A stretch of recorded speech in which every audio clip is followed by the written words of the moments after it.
Hi, my name is Maris Hawkins. I teach elementary and middle school Spanish, and I'm also the co-author with Florencia Henshaw of Common Ground, Second Language Acquisition Theory Goes to the Classroom. Today, I want to share an idea about how I infuse joy, happiness, and creativity into my units with my students.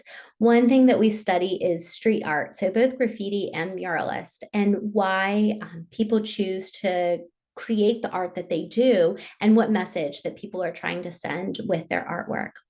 One thing that I love doing during this unit is games. And so we play a memory game where I will show a mural for my students with a lot of details. I'll let them look at it for 30 seconds to a minute. They can't write anything down. And then I'll turn off the projector and ask them a ton of questions in Spanish to see how much they remembered. And they write down the answers. We show the mural again and they see how well they did. My students love that game.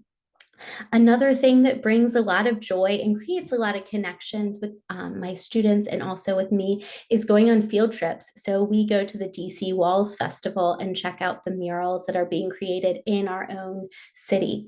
And so this brings the material that they're learning into our city because we've looked at a ton of murals in Spanish speaking countries. And I took a ton of pictures in Puerto Rico at the AATSP conference to bring back to my students. But then students get to see this in our own city. They get to interact with the artist and ask them why they're creating the things that they are.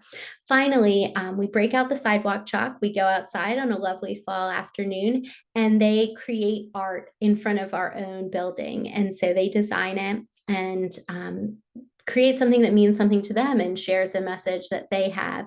And then we go back inside, and the next class, they'll do a presentational writing explaining what their artwork is and why they created it. And again, that brings in the creativity for my students.